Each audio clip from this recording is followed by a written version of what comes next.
오늘 이 성령 강림 주일 맞아서 제가 여러분과 함께 나누고자 하는 말씀이 고린도전서 12장 12절로 13절까지 말씀, 그리고 오늘 말씀의 제목을요, 교회로 부르시는 성령님의 은혜, 교회로 부르시는 성령님의 은혜라는 제목으로 오늘 말씀을 함께 나눠보도록 하겠습니다.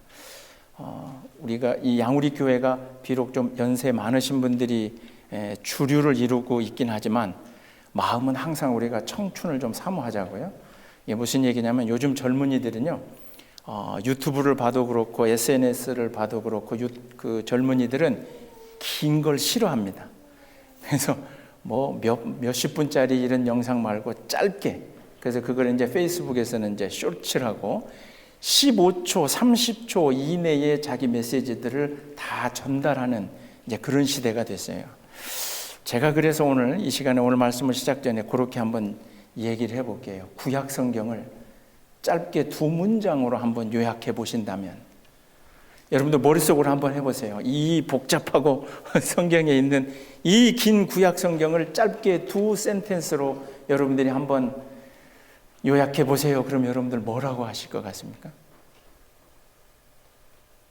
죄송합니다. 너무 어려운 질문을 내가 드려서 제가 한번 해볼게요. 딱 역사는 길고 복잡하고 다양하지만 짧게 해보면, 그리고 사실은 어디를 가서든지 적어도 여러분들이 이제 성경을 좀 이렇게 들고 다니시면 이렇게 말씀하실 수 있으면 좋겠어요. 물론 이제 지금 하는 건 제 요약이지만 저는 이렇게 이야기할 것 같아요. 구약 성경을 두 문장으로 이야기하라.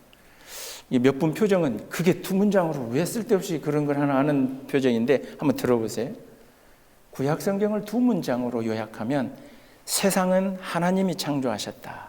그게 첫 번째. 창조주는 하나님이시다. 그리고 두 번째는 그때부터 선택한 아브라함으로부터 시작된 이스라엘의 역사 속에 하나님은 계속 함께 하셨다. 그게 두 가지입니다. 세상은 하나님이 창조하셨고, 두 번째는 그때 선택해서 시작된 아브라함으로부터 시작된 이스라엘 역사 속에 단 한 번도 하나님이 등 돌리신 적 없고 계속 그 안에 함께 하셨다. 이때쯤 되면 아멘 할 때도 됐건만, 마음에 안 드시면 여러분도 한번 그렇게 해보세요. 집에 가서. 자, 그러면 이제 신약을 해야 되죠. 신약 성경도 해야 되죠. 짧게 두 문장으로. 첫 번째 문장은 나를, 항상 표현할 때 성경은 나를 향한 거거든요. 신약 성경의 첫 번째 센텐스는 나를 위해서 예수님이 이 땅에 오셔서 십자가에서 죽으시고 부활하셨다. 이게 첫 번째예요. 다른 사람도 아닌 죄인인 나를 위해서 예수님이 오셔서 십자가에 달려 죽으시고 부활하셨다. 이게 첫 번째예요. 그리고 두 번째 센텐스는 부활하신 예수님 뒤에 성령님이 오셔서 교회가 시작이 되었고, 지금도 교회의 역사를 성령님이 써내려 가신다. 아멘 하셔도 된다니까요. 구약 때 했으면, 신약 때는 이렇게 했으면 아멘 하셔야. 제가 신약을 요약하면서 두 번째 말씀드린 예수님이 부활하시고 승천하신 뒤에 성령님이 오셔서 교회를 시작하셨고, 그리고 지금도, 그 지금은 오늘 2023년 오늘까지도 마찬가지예요. 지금도 성령님은 교회의 역사를 써내려 가신다. 그게 사실은 구약과 신약에 기록되어져 있는 모든 내용의 간단한 요약과 정리입니다. 그러면 우리는 오늘 이 성령 강림 주일이라고, 특별히 예수님이 부활하시고 7주 7번의 주일을 넘기고 난 이 50일째 되는 이 성령 강림 주일을 우리가 기억하면서 우리의 관심과 우리의 초점은 어디로 가야 되냐면, 성령님이 오셔서 시작하신 교회, 그리고 지금도 계속 역사를 써내려 가고 계시는 그 교회에 대해서 오늘은 우리가 진지하게 생각해 보는 그런 주일이 되어야 될 줄로 믿습니다. 만약에 100명의 크리스찬들에게 우리가 이렇게 물어봅니다. 당신이 생각하는 교회의 데피니션, 교회의 정의가 뭡니까? 당신은 교회를 뭐라고 생각합니까? 만약에 크리스찬 100명에게 물어보면 제 생각에는 그래요. 100명이 답변하는 답이 다 다를 것 같아요. 물론 긴 어떤 중요한 부분은 있겠지만 그래도 조금씩 각자가 생각하는 교회는 좀 이래야죠. 교회는 이래야죠. 자기가 생각하고 자기가 배워왔고 자기가 고백하고 있고 자기가 그리고 있는 그 교회의 모습들에 대해서 교회는 이런 거죠. 다 다를 겁니다. 그러면 100명에게 물어봤을 때 그 100명의 답이 다르다 해서 정답이 없나? 이게 아니라 교회라고 하는 곳은 그만큼, 즉 교회를 시작한 성령님의 능력과 성령님의 역사하심은 그렇게 다양하다. 100명의 답변을 다 합쳐도 성령님이 원하시는 교회의 온전한 모습을 그릴 수 없다. 우리는 그렇게 고백해야 되는 거죠. 그러면서도 그렇게 각자 여러분이 가지고 계시는 그 교회에 대한 답변이 있음에도 불구하고 제가 오늘 여러분과 같이 한번 생각해 볼 이야기는 그 교회의 여러 최인승 목사가 이야기하는 교회의 데피니션이 옳다가 아니라 제가 고백하고 생각하는 이 데피니션 오늘 제가 여러분과 함께 나눠보기를 원합니다. 교회라고 하는, 영어로는 철치인데요. 교회라고 하는 단어의 헬라어는 에클레시아인데 이게 두 단어의 조합이에요. 에클레시아의 첫 번째 앞부분이 에크. 이게 뭐냐면 밖으로 이런 뜻이에요. 어느 안에서 있다가 이 밖으로. 그게 에크라고 하는 단어고 뒤에 칼레오라고 하는 단어는 부르다. 그리고 불러서 모으다. 그래서 에크와 칼레오가 합쳐져서 이제 에클레시아. 이게 나중에 이제 프랑스 발음으로 갔다가 영어로 이제 오늘 철치라고 하는 되어 있는데 결국 그 뜻은 헬라어적인 원어적인 의미로 생각해 보면 교회 에클레시아는 나를 밖으로 불러서 모아 놓으셨다. 근데 정말 그 뜻을 알고 그렇게 해석을 했는지는 모르겠지만 우리가 사용하는 한글의 교회라는 단어, 물론 이게 이제 완전한 한글이 아니라 한자잖아요. 한문인데 교회의 교회는 교자는 가르치다의 교입니다.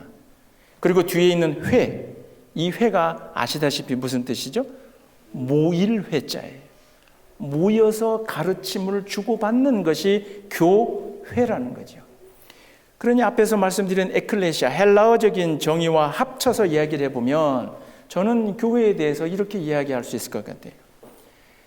나를, 육체 가운데 있는 나를, 죄 가운데 있는 나를, 그냥 놔두면 죄인으로 살 수밖에 없는 나를 불러서 밖으로 끄집어내어서 그리고 홀로 세워두지 않고 나와 같이 부름을 받은 사람들하고 함께 모아놓은 곳, 그것이 오늘 우리가 앉아있는 이 교회의 정의 중에 하나다. 저는 그렇게 고백을 합니다. 그러니 여러분들 지금 옆에 앉아 계신 분들 잠시 고개를 이렇게 한번 돌려서 옆 사람들을 한번 쳐다봐 보세요. 각양각색의 얼굴을 하고 계시지만 우리의 공통점은 단 한 가지가 있어요. 성령님이 부르셨고 그리고 더욱 중요한 것은 부름을 받은 내가 혼자는 교회가 결코 될 수 없어요.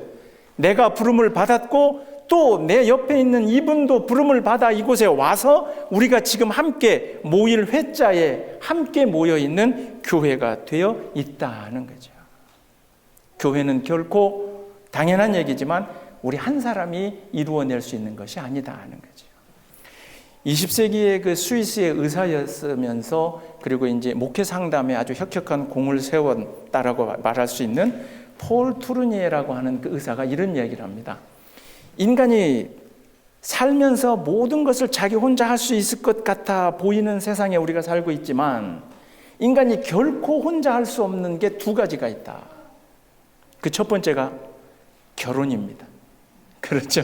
결혼은 다 집 있고 뭐 있고 돈 있고 다 있어도 제일 하찮은 뭐가 있어야 되죠? 짝이 있어야 되잖아요. 다른 거 다 준비됐어도 내가 혼자 할 수 있는 게 결혼이 아니잖아요. 이것까지는 이해가 됩니다. 근데 그 두 가지 중에 한 가지, 인간이 결코 혼자 할 수 없는 첫 번째가 결혼이면 두 번째는 뭐냐면 크리스찬이 되는 것이라고 폴 투르니에가 그렇게 이야기합니다. 그게 무슨 이야기입니까, 목사님? 내가 예수 그리스도를 믿고 하나님의 사랑을 믿고 예수가 메시아됨을 믿고 내가 고백해서 내 죄로부터 구원받으면 그러면 내가 크리스찬이 되는 거 아닙니까? 거기에서부터 우리 신앙에 오해가 생기는 거죠. 예수님이 이 땅에 오셔서 결코 너 혼자 올라오라 말씀하지 않으셨다는 거죠. 예수님이 십자가 짊어지면서 우리에게 보여주셨던 그 사랑이라고 하는 건, 내가 사랑하는 건 하나님을 내가 사랑하는 것과 동시에 내 이웃을 내 몸과 같이 사랑해야 될 내 사랑의 대상이 옆에 있을 때, 그리고 그들과 사랑을 나눌 때, 그 사람과 함께 사랑의 주제를 가지고 내가 함께 기도하고 때로는 그 문제로 이렇게 같이 엉켜 있을 때, 그때서야 우리는 비로소 참된 크리스찬이 된다는 거죠. 그래서 기독교는 결코 철학적인, 그리고 다른 종교에서 이야기하는 가만히 내가 방에 들어 앉아서 깨달음을 얻는, 성경을 100번 읽어서 내가 이 안에서 이 깨달음을 얻었으니 나는 이제 크리스찬이 되었다라고 하는 이야기는 우리에게 해당되지 않는 얘기예요. 그건 다른 쪽에서 이야기하는 종교요, 다른 쪽에서 이야기하는 종교적 철학이요, 다른 쪽에서 이야기하는 좋은 어떤 운동일 수 있어요. 그러나 십자가에서 보여주신 예수 그리스도의 그 귀한 사랑은 성령님의 부르심을 받은 내가 밖으로 나와서 나와 똑같이 부름을 받은 다른 사람과 함께 내 곁에 그 사람들을 두고 더불어 함께 하는 것, 그것이 성령님이 지금도 써내려 가시는 교회의 역사요, 그렇게 시작된 것이 우리의 교회다라고 하는 거죠. 오늘 본문은 고린도전서 12장인데요. 고린도전서 조금 앞쪽으로 5장에 가면 그렇게 시작된 교회에서 굉장히 큰 문제가 생겼어요. 입에 담기도 좀 민망한 아버지의 아내를 취한 아들의 문제가 생겼어요. 근데 그 문제를 해결하는 모습을 보면서 바울이 5장 3절에서 그렇게 이야기합니다. 내가 지금 비록 몸은 너희와 함께 하지 못하지만 5장 4절에 그러나 예수의 이름으로 내 영과 함께 너희가 모여서 이 문제를 결정했으니, 그렇게 바울이 표현하거든요. 그 얘기는 어떤 얘기냐면, 지금 비록 육체적으로 물리적인 거리로 내가 당신들과 한 공간에 있지 않아도 고린도전서 5장 4절에 보면 예수의 이름으로 우리의 각자의 영혼이 하나가 될 수 있다는 거죠. 이건 놀라운 이야기입니다. 이건 굉장히 크리스찬들에게 중요한 이야기입니다. 그래서 바울은 오늘 고린도전서 12장에서도 그렇고 다른 곳에서도 교회에 대해서 비유할 때 바울이 항상 무엇을 놓고 비유하냐면 우리의 몸의 비유를 하잖아요. 그러죠? 오늘 고린도서 12장 12절에도 몸은 하나고 지체가 여러 가지다라고 그렇게 이야기하잖아요. 그런데 이 이야기를 우리가 맞아, 그렇지, 그냥 단순하게 좋게 넘겨가면서 생각할 문제가 아닌 게, 조금 깊게 들여다보면 바울의 이 신앙의 고백이 굉장한, 표현으로 해보자면 혁명적인 고백이에요. 레볼루션, 다 뒤집어 엎는 고백이에요. 이게 왜냐하면 고린도 교회는요, 고린도라고 하는 그 지역은 이 당시에 사람들이 제가 고린도 출신이에요 라고 하는 말하는 순간 사람들이 이상하게 쳐다보는 곳이었어요. 항구 도시였고요, 뱃사람들이 많았고요, 그래서 술 문화가 있었고, 그리고 더욱 중요한 건 고린도에 여러 여신들을 섬기는 신전들이 있었고, 그 신을 섬기는 여사제들이 있었고, 그들이 밤이면 항구에 내려와서 매춘 행위를 하는, 그래서 돈이 많이 있었고 음란이 있었고 복잡한 일들이, 또 항구 도시다 보니까 이쪽 저쪽 유대인, 이방인뿐 아니라 각양각색의 다양한 사람들이 모이는 곳이었어요. 그게 고린도, 그냥 우리가 지금 상상이 안 되지만 아주 복잡한 도시요, 음란한 도시요, 그리고 그 안에서도 물론 자기의 믿음을 지켜가는 유대인들도 있었던, 윤리도덕적으로도 이 차이가 굉장히 나던 그 도시에 세워진 교회가 고린도 교회입니다. 그 고린도 교회를 향해서 바울이 이야기하는 거죠.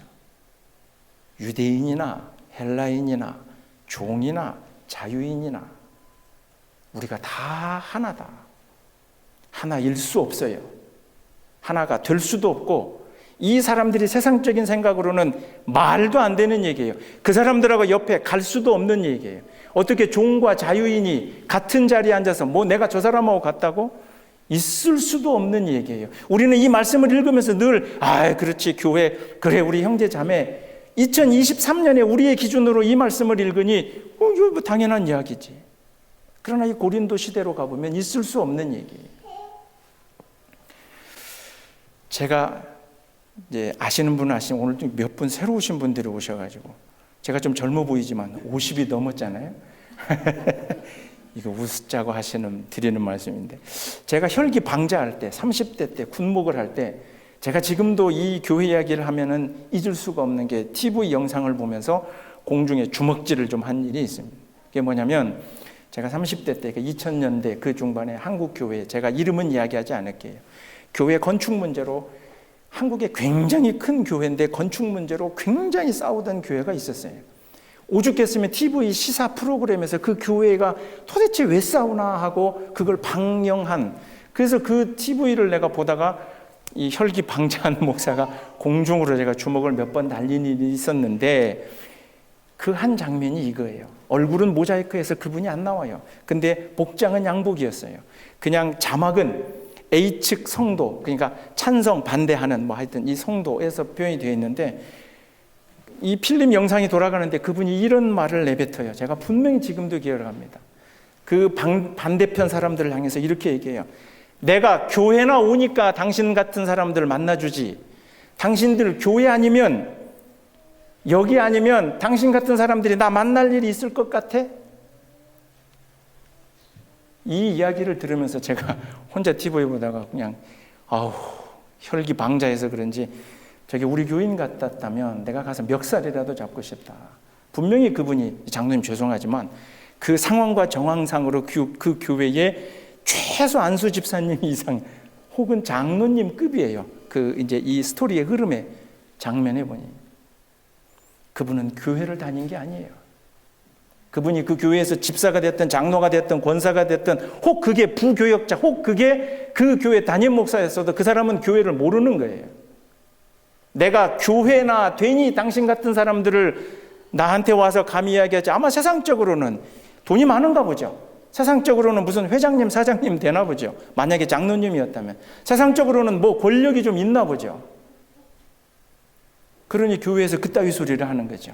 교회니까 내가 당신 같은 사람들 만나주지, 당신들 말이야 교회니까 지금 나하고 말을 섞지 어디 감히. 그분은 교회를 한 번도 배운 적도 없고 교회에 대해서 들은 적도 없고, 대단히 죄송하지만 그 큰 교회가 굉장히 훌륭한 목사님의 헌신적인 목회적인 노력으로 그 큰 교회를 이뤄놨지만, 돌아가신 그 목사님께 제가 꼭 나중에 천국 가면 물어보고 싶은 게, 도대체 교회에 대해서 가르치셨습니까? 특히 직분자에게. 왜 그러냐면 그분이 하신 말씀 정반대가 교회입니다. 그게 뭐냐면, 교회에 와서는 내가 세상에서는 한 번도 만나지 못할 사람을 만나는 곳이 교회예요. 교회는 세상에서는 나 같은 사람 만나주지도 않는 사람들이 교회에 와서 내 이야기를 들어주고 나와 함께 밥을 먹고 나와 내 옆자리에 앉고, 그런 일들이 일어나는 곳이 교회예요. 교회는 내가 결코 만나기 싫은 사람, 세상에서는 결코 만나기 싫은 사람이었는데 교회에 와서 그 사람을 위해서 내가 뭔가 헌신하고 봉사해야 되는 곳이, 그곳이 바로 교회다 하는 거죠. 단 한 번도 교회가 뭔지 이분은 고민해 본 적도 없고 그 목사님은 가르쳐 본 적도 없는 것 같아요. 그게 교회가 아니에요. 성령님이 만들기 시작했던 교회는, 그래서 단순하게 사도행전 2장, 3장, 4장에 나오는 교회가 시작돼서 그들이 함께 모여서 먹고 마시고 네 것 내 것 없이 서로 자기의 물건을 통용했다는 건, 세상에서는 계급이 있고 세상에서는 구분이 있고 민족이 다르고 형편과 처지가 달라서 위아래가 있을지 모르지만, 교회에서는 그런 게 없이 똑같은 모습으로 시작된 것이 초대교회의 모습이다 하는 거죠. 그런데 어디 시간이 흘렀다고, 어디 2000년대에 왔다고, 그건 옛날 얘기고, 이 시대는 자본주의에서는 우리가 돈이 많으면 대우해주고 권력이 있으니 교회에서도 좀 알아줘야 되고, 그런 모양이 돼가니 한국 교회가, 우리 크리스찬들이, 그리고 오늘의 교회가 비록 성령님이 만들어 가시는 교회지만 그 안에서 그런 엉터리들이 나오더라 하는 거죠. 오늘 본문 12장 13절에 제가 앞에 말씀드린 것처럼 유대인과 헬라인, 종과 자유인 한번 따져보자고요. 유대인과 헬라인은 유대인의 입장으로 보면 하나님으로부터 선택을 받았냐 못 받았냐, 즉 저 사람들은 구원의 대상인가 아닌가. 유대인들이 볼 때 헬라인들은 불쌍한 사람들이, 안타까운 사람, 내 옆에 있을 수도 없는 사람들이. 우리가 목요 성경 공부 때 배우고 있지만 유대인들은 할례라고 하는 징표를 통해서 확실히 구원의 표식이 있다는 사람들이에요. 그러나 그들이 볼 때 헬라인들은 저런 감히 하나님을 그 이름으로 부르지도 못할 사람들. 이 유대인과 헬라인이 하나가 될 수가 없어요. 종과 자유인 보자고요. 우리나라도 이제 한국도 그 조선시대까지 종과 뭐 양반, 노예제, 계급사회였지만 종과 자유인 이 시대, 이 바울의 시대도 마찬가지예요. 종과 자유인은 표현이 종과 자유인이지 사람이냐 도구냐 이런 문제예요. 이 당시에 종은 자신의 소유물, 주인의 소유물 그리고 주인의 어떤 재산이지 종을 바라보면서 나와 똑같은 형색은 나와 똑같은 인간이지만 인간으로 대하지 않았어요. 종과 자유인은 완전히 그런 차이예요. 그런데 지금 바울이 뭐라 그래요? 우리가 유대인이나 헬라인이나 종이나 자유인이나 다 한 성령으로 세례를 받아 한 몸이 되었다는 거죠. 또 한 성령을 마시게 하였다는 거죠. 제가 앞서 말씀드린 것처럼 이게 바로 세상에서는 시도해 본 적 없고 세상에서는 이걸 시도해 보려고 어리석게 하다가 오늘 우리가 이야기하고 있는 사회주의나 공산주의에서 무너져 내린 모습이 바로 그런 모습이죠. 그들도 출발은 아니 우리가 다 똑같을 수 있어. 그래서 인간이 머리를 짜내서 정치제도를 바꾸면 경제제도를 바꾸면 그래서 그게 커뮤니즘 또는 소셜리즘 이런 걸로 만들어 보면 우리가 어떻게 평등하지 않을까. 그들의 시도는 좋았는지 몰라요. 그러나 그들이 인간을 이해하지 못한 거죠. 다 실패하잖아요. 그러니 결국 인류의 역사에서는 단 한 번도 이루어지지 않았던 것이 교회에서는 이루어지고 있고 교회는 그걸 이루어가고 있고 성령님은 이걸 위해서 우리에게 오셔서 교회를 세워주셨다는 거죠. 유대인이든 헬라인이든 종이든 자유인이든 성령님의 부르심 앞에 그 부름 받고 나온 모든 사람은 구별이 없고 차별이 없고 우리가 다 하나가 되어야 된다. 그러면 이게 단순하게 성령님으로부터 시작이 되는 게 아니라 바울은 에베소서 2장 14절에서 그렇게 얘기하잖아요. 예수의 십자가를 바라보면서 그는 우리의 화평이신지라 둘을 하나로 만드시는지라 둘로 하나를 만드사 원수되어서 막힌 담을 헐어버리시고 십자가에서 우리를 하나로 만드신다. 이게 바울의 신앙의 고백이에요. 그가 바라본 십자가죠. 그리고 오늘 본문뿐만 아니라 갈라디아서 3장 28절에 다시 한번 그렇게 얘기하죠. 유대인, 헬라인, 종, 자유인 그리고 갈라디아서 3장 28절에서는 하나 덧붙입니다. 뭐냐면 남자나 여자나 그리스도 안에서 다 우리가 하나이니라. 사랑하는 성도 여러분, 옆에 계신 분들이 지금 여러분 옆에 계신 분들이 여러분을 크리스찬으로 만들어주는 분이신 줄 고백하시기를 바랍니다. 내가 열심히 믿어서 목사 설교 잘 들어서 성경을 100번 읽어서 나는 크리스찬이다. 대단히 죄송하지만 크리스찬 아닙니다. 그냥 성경 많이 읽은 사람이죠. 내가 크리스찬이 되기 위한 길은 여러분 옆 사람이 여러분을 크리스찬으로 만들어요. 이게 어떤 얘기냐면 예배를 드리고 나가면서 우리 크리스찬들이 그렇게 이야기할 수 있어요. 아, 오늘 참 설교가 은혜로웠다. 아, 오늘 최인승 목사님의 설교를 통해서 내가 뭘 하나를 배웠다. 야, 오늘 예배가 참 감동적이었다. 우리는 없지만 성가대 찬양도 내가 뭔가를 깨달았다. 그렇게 하고 나가시는 모습이라면 그분은 그날 예배 드리지 않은 거예요. 이게 무슨 얘기냐면 참된 크리스찬은 오늘 이 예배를 드리고 나가면서 내 입술에서 하나님이 기뻐하셨는가?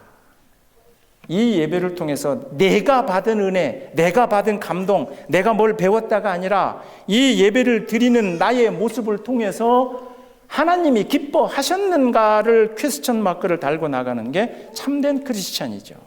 그게 어떤 얘기냐면 여러분들 앉아서 이렇게 저를 바라보시면서 혹시나 그러실 수 있어요. 저 목사님 머리가 까치지 빚어서 저 왜 저런데 도대체 사모님은 뭐 하는 거야?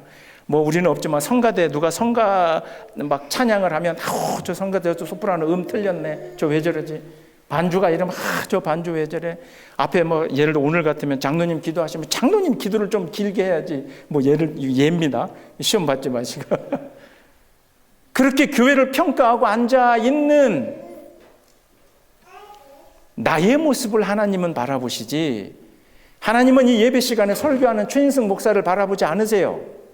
하나님은 성가대 찬양할 때 이 성가대 찬양을 하나님이 들으시려고 이 사람들을 쳐다보는 게 아니라 이 찬양을 듣고 계시면서 앉아있는 여러분의 마음을, 여러분을 하나님이 보신다는 거죠. 그래서 내가 드리는 예배, 드린다라고 표현하잖아요. 내 예배를 하나님이 받으시는 거지, 앞에서 준비된 사람들이 하나님 앞에 예배 드리고 나는 그것을 뒤에서 코멘트하고 나는 뒤에서 그거를 평가하고 아이고 이거 잘못됐어, 앞으로 좀 이렇게 해야 돼. 그렇게 마음 먹고 있는 내 마음을 하나님이 예배 시간에 바라보신다라고 하는 건 우리가 하나님 앞에 어떤 마음으로 어떤 모습으로 예배를 드려야 되는지를 분명하게 가르쳐주는 이야기죠. 그러니 앞서 말씀드린 것처럼 제가 그렇게 이야기하고 싶어요. 우리 교회에 가면, 예를 들면 어느 분 때문에, 우리 교회에 가면 저분 때문에 여러분의 눈에 혹시 거스리거나 뭐 그게 목사가 될 수도 있죠. 저는 솔직하게 고백합니다. 그러나 그것 때문에 여러분들, 여러분의 예배를 망치지 않기를 주님의 이름으로 축원합니다. 내 곁에 몸이 불편하거나 내 곁에 손길이 필요한 분이 와 계시다면, 그리고 그 분을, 왜 이 교회에, 대단히 죄송한 표현이지만 우리 권사님들 늘 하시는 이야기지만 내가 이제 나이 들어서 힘이 없어서 교회에 아무 도움이 안 돼. 아니요. 그냥 앉아 계시는 게 도움이라고. 왜냐하면 그런 권사님들을 대하는 내 마음을 하나님이 보시고, 그런 권사님들에게 내가 뭔가를 하는, 그리고 그분들을 바라보는 내 마음을 하나님이 바라보시면서 내가 참된 크리스찬이 돼가는 모습을 하나님이 만들어 가시기 때문에, 여러분 곁에 있는, 때로는 여러분을 속상하게 하든 여러분을 화나게 하든 여러분을 불편하게 하든 여러분의 손길이 정말 필요하든 그 사람을 여러분 곁에 붙여주신 이유는 여러분을 참 크리스찬으로 만들기 위한 성령님의 원하심이다. 그러니 헬라인에게 유대인을 붙여주셨고 자유인에게 종을 붙여주셔서 하나가 되게 하신다는 거죠. 세상에서 그런 질문하잖아요. 어리석은 질문이라고 하는데, 닭이 먼저냐 계란이 먼저냐? 뭐가 먼저예요? 닭이 먼저예요? 계란이 먼저예요? 이 믿음 좋은 크리스찬들은 그렇게 이야기합니다. 무조건 닭이 먼저입니다. 왜요? 창세기 1장 2장 보세요. 하나님이 알을 만드셨다, 그런 얘기 없어요. 하나님이 온갖 나는 짐승, 뭐 걷는 짐승, 짐승은 나오지만 창세기에 알을 만드셨다, 그 얘기 없으니까 무조건 닭이에요. 네, 그렇게 믿으셔도 좋고. 자, 그 질문과 비슷한 질문이 하나 있어요. 그게 뭐냐면, 은혜로운 교회가 먼저일까요? 은혜 받은 성도가 먼저일까요? 중요한 얘기입니다. 야, 저 교회는 가면 참 은혜로워. 그래서 그 교회만 가면 내가 은혜를 받을 것 같이 여겨지는 교회들이 있어요. 오늘날 우리는 그 은혜의 기준이 막 메가처치 큰, 그러면서 내가 슬쩍 갔다 와도, 내가 거기서 뭐 봉사 안 해도, 내가 있으나 없으나 나 그냥 목사님 설교 듣고 나 좋은 거 하고 오고, 그렇게 나를 슬쩍 묻어갈 수 있는 참 교회 은혜로워. 분명하게 말씀드립니다. 은혜로운 교회는 따로 있는 것이 아니라 은혜 받은 성도들 한 사람 한 사람이 그 교회를 은혜롭게 만들어 가는 줄로 믿습니다. 그러니 은혜 받는 성도가 먼저예요. 그 교회가 아무리 볼품없고 아무리 일할 사람도 없고 엉망진창이더라도 먼저 누군가 한 사람, 이 세상에 교회를 시작하면서 성령님이 세상 모든 사람들에게 동시에 교회를 시작한 게 아니에요. 기도하러 모이기 시작했던, 그리고 모여있던 그 사람들, 그래서 그 성령의 충만함을 받은 베드로부터 시작해서, 그리고 또 길을 가다 만난 그 사울이었던 바울로부터 교회가 조금씩 시작되어져 가는 거지, 은혜 넘치는 교회, 다 되어 있는 교회, 그리고 그 교회 가면 내가 은혜 받을 것처럼 여기는 우리의 신앙의 모습에는 분명히 성령님의 역할을 우리가 회방하는 것과 똑같다라고 하는 거죠. 사랑하는 성도 여러분, 교회는, 여러분이 나오시는 이 교회는, 제가 말씀을 시작하면서 그렇게 말씀드렸죠. 에클레시아, 에크, 밖으로, 칼레오, 나를 불러 모으셨다 그랬죠. 여러분은 부름받아 온 사람들이에요. 필요하기 때문에 이 양우리 교회 여러분들을 불러오신 거예요.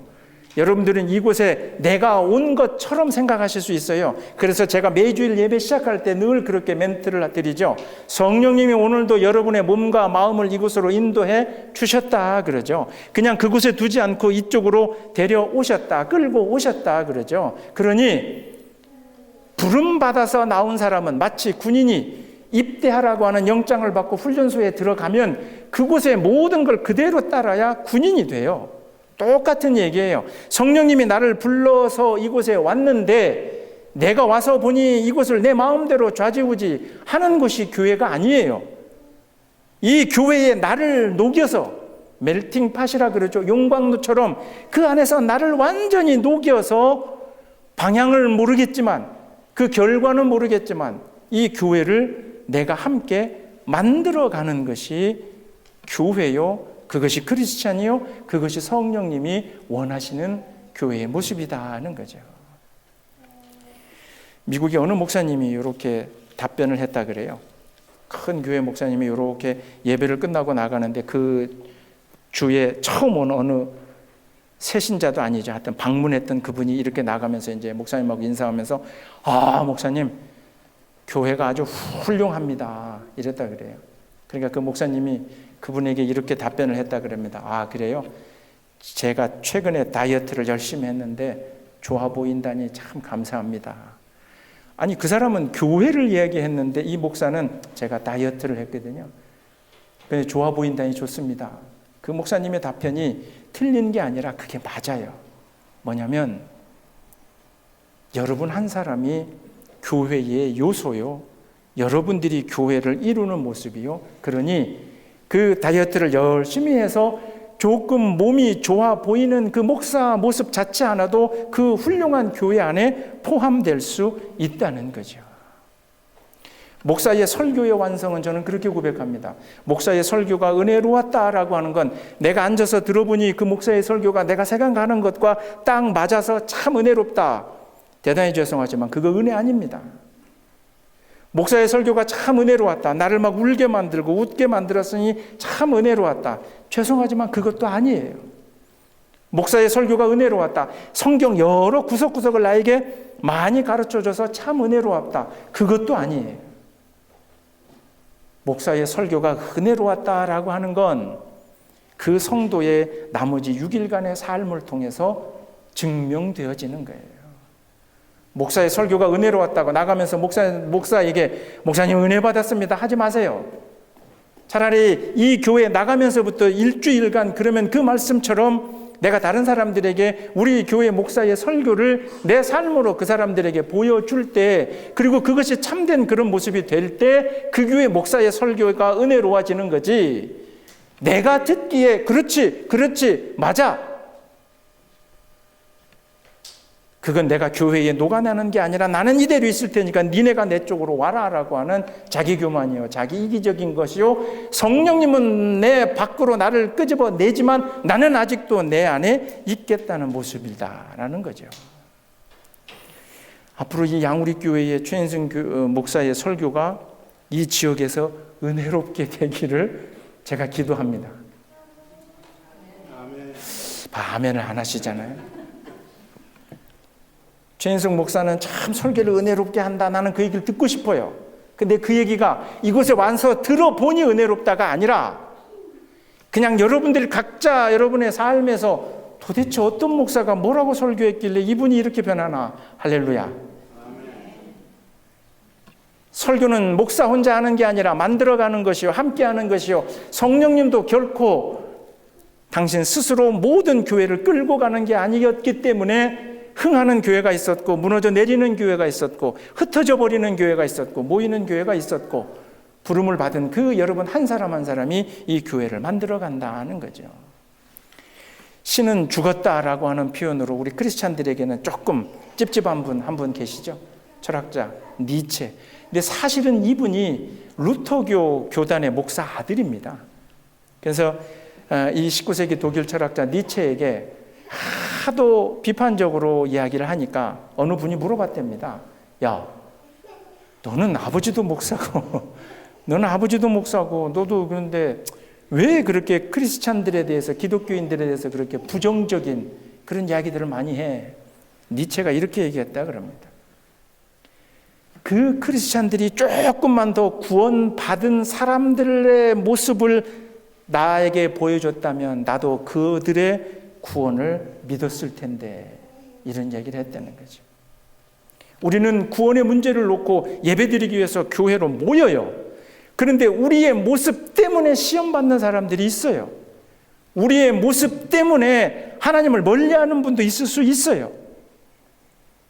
그러니 여러분들이 움직이는 교회죠.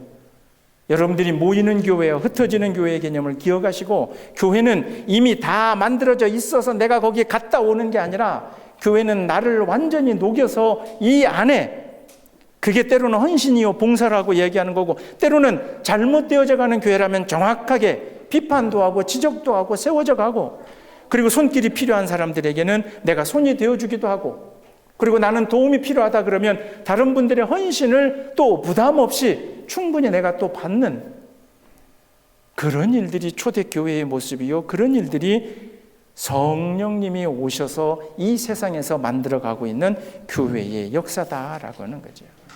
오늘 이 양우리교회가 앞으로 그런 교회가 되시기를 주님의 이름으로 축원합니다. 특별히 오늘 예배 후에 여전도회에서 회의를 합니다. 제가 이 말씀을 준비하고 기도하면서 늘 그렇게 이야기를 했습니다. 그리고 우리 여전도 회장님께도 그런 부탁을 드렸습니다. 권사님, 교회 행사를 얼마나 잘하는가, 그런 회의보다는 모든 일들을 통해서 이곳에 오시는 모든 분들이 어떻게 하면 은혜를 더 받을까, 그런 마음으로, 그런 일들로 회의를 진행해달라. 제가 이제 그런 말씀을 드리고 오늘 이 말씀을 준비를 했습니다.